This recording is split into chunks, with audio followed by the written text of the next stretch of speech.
बांधती तो 2 अंगुल घट जाती थी।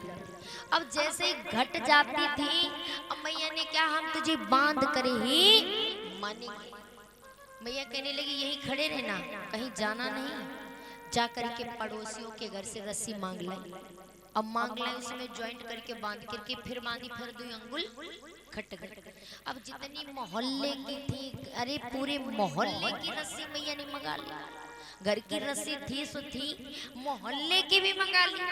अब मोहल्ले की मंगाई सो उसमें ज्वाइंट करके बांधा, फिर भी वो 2 अंगुल घट गई।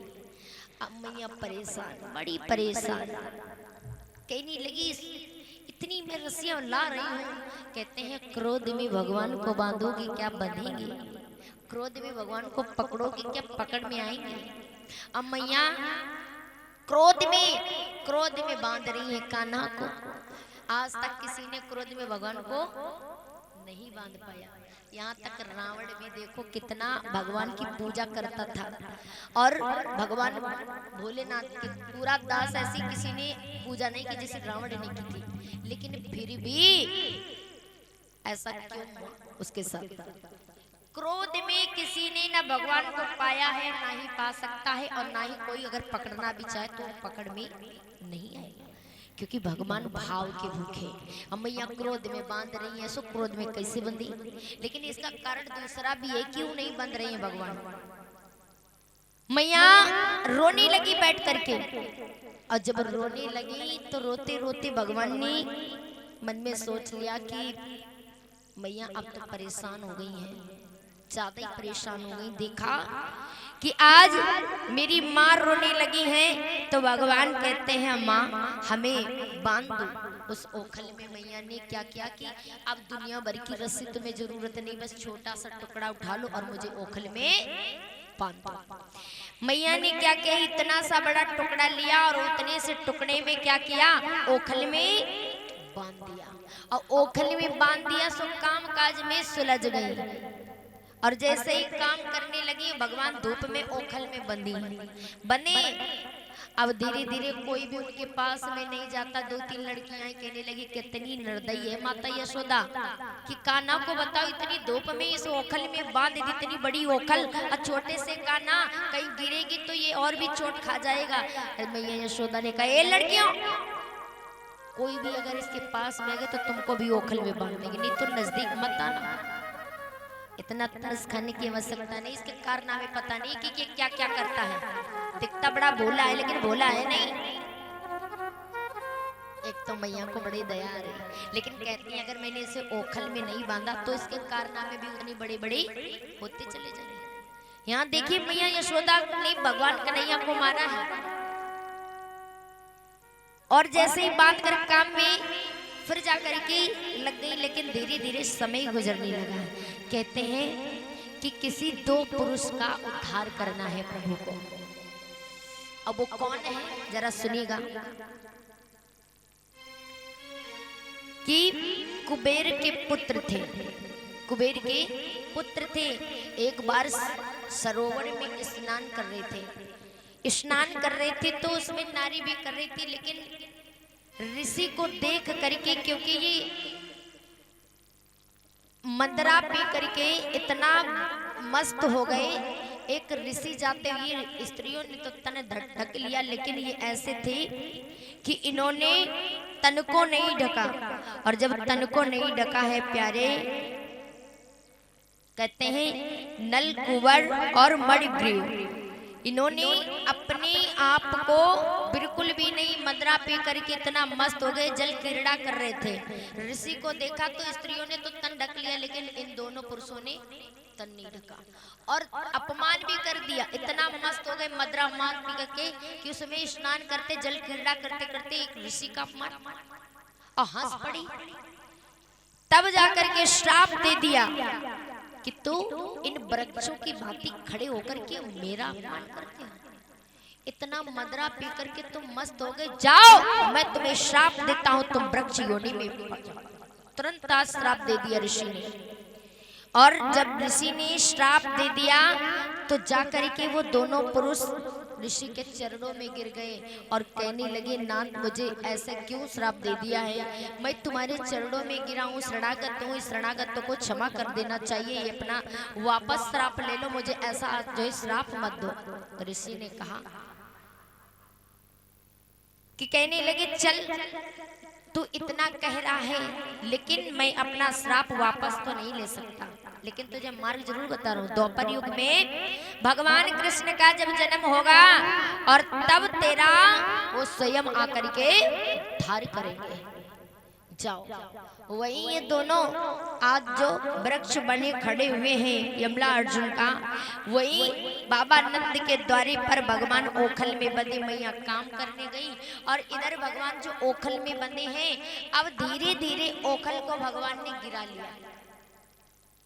ओखल को गिरा लिया, इतनी बड़ी ओखल, छोटे से भगवान, अब ओखल को गिरा लिया, इतनी भारी ओखल, भगवान पूरी ताकत लगा दिए जा रहे हैं, पूरी ताकत, और ताकत लगाते हुए आज लुढ़काते लुढ़काते उन्हीं वृक्षों के पास में जाकर के वो ओखल रुक जाती है।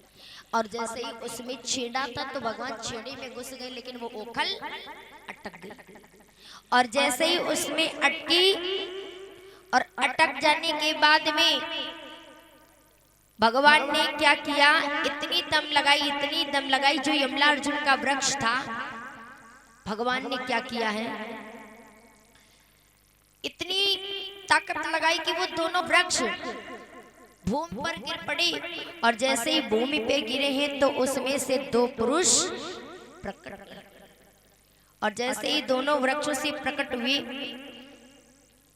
और प्रकट होने के बाद में हाथ जोड़ करके भगवान कृष्ण के सामने खड़े हो गए और कहा, हे नाथ, आज आपने मेरा उद्धार कर दिया है, मैं अपने पिछले कर्मों की क्षमा याचना कर रहा हूँ नाथ, आप अपने चरणों में मुझे स्थान दीजिए और आप मेरा उद्धार कर दीजिए, मुझे क्षमा कर दीजिए कि आज के बाद में कभी भी किसी का इस प्रकार से हम अपमान नहीं करेंगे। आज भगवान ने एवं अस्तु कह करके स्वयं अपने चरणों में उनको स्थान दे दिया।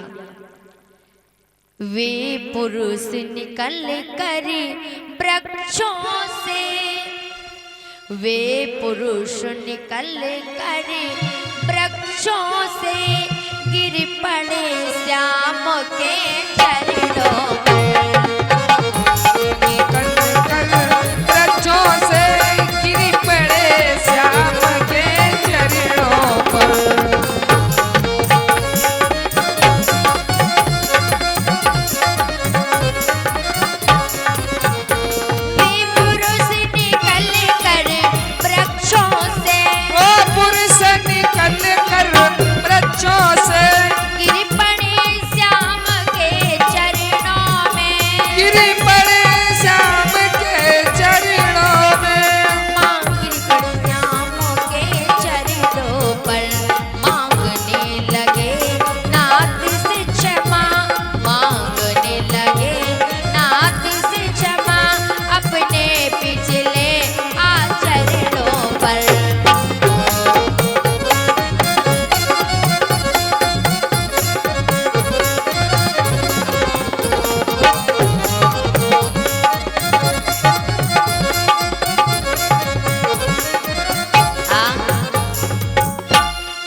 चरणों में गिर करके अपनी क्षमा याचना की, भगवान ने आशीर्वाद दे दिया।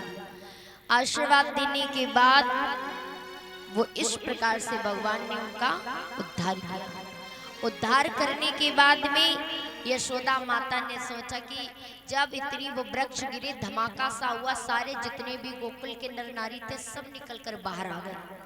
और जैसे ही निकल करके बाहर आए, बलदाऊ इतनी तेज से मैया को लेकर के आए, कहने लगे, मैया जो घर के द्वारे पर वृक्ष खड़े थे यमला अर्जुन के, अरे वो इतनी तेजी से गिरे हैं और कान्हा उसके नीचे दब गया। अरे मैया ने जैसे सुना कान्हा गिर करके जैसे वृक्ष गिरी, वृक्षों के नीचे हो गए, मैया के तो होश ही, मैया भगी और भागते हुए कह रही कि मेरा कान्हा नहीं नजर आ रहा है। अरे ओखल तो इधर पड़ी है, मेरा कान्हा किधर है? क्यों? कान्हा छोटे हैं और पत्तों की झुंड में वो छुप गए। मैया ने तुरंत ही कान्हा को देखा, कान्हा को उठा लिया। इतने बड़े बड़े वृक्ष, तो एक बालक छोटा सा देख रहा था। बालक छोटा सा देख रहा था, उसने कहा मैया अरे अरे तेरो लाला अरे मायावी है, मायावी। चुप रहे, मायावी है मेरो लाला, बच गयो। और मायावी? क्या मायावी? अरे मैया मेरी सच मानो, मैं झूठ नहीं कहता। क्या देखा तूने? कहने लगे मैया ये वृक्ष तेरी कान्हा ने गिराए हैं। इतनी इतनी बड़ी वृक्ष हमारो कान्हा कैसे गिराए देगो? कहले मैं सच, हम झूठ नहीं कह रहे हैं। अरे मैया तेरी लाला ने ये वृक्षों को गिराया, और मैया इतना ही नहीं, इनमें से 2 पुरुष प्रकट हुए। सच? हाँ, और इतनी बड़ी बड़ी 2 पुरुष जो प्रकटे, और तेरो कान्हा इतनो बड़ो हो गयो, और बा के सामने हाथ जोड़ के कहते हैं, और तेरो लाला ने आशीर्वाद दियो और वो चले भी गए। मैया ने कहा ये बस ऐसे ही बकरा है। कहते हैं बच्चों पर इतनी जल्दी कोई विश्वास नहीं करता, लेकिन जो बालक छोटा होता है वो हमेशा सच ही बोलता है, झूठ नहीं बोलता। आप उससे के आगे कितना भी झूठ बोलने का प्रयास करोगे, लेकिन वो सच ही बोलता है, झूठ नहीं बोलता। क्यों? इसलिए तो भगवान का अवतार माना जाता है। मैया यशोदा ने गौर नहीं किया, लेकिन सारी ग्वाल बालों ने कहा मैया एक बात तो कहनी पड़ेगी कि तेरो लाला कोई साधारण बालक नहीं है। अरे तेरो लाला कोई अवतारी है। मैया ने फिर भी बात को टाल दिया। कहने लगी मेरो लाला कुछ भी हो, और ना जाने अपने कुल देवता इष्ट देवता मैया ने सबको आज सुमर दिया कि मेरो लाला बच गयो और मुझे कुछ नहीं चाहिए। कान्हा को जब अंदर की ओर ले गए, और अंदर की ओर ले जाने के बाद में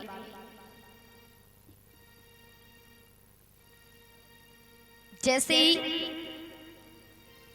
मैया ले गई, और आज बाबा नंद मैया यशोदा कहने लगी आज के बाद में अपने कान्हा को कभी अकेला नहीं छोड़ो, कभी नहीं।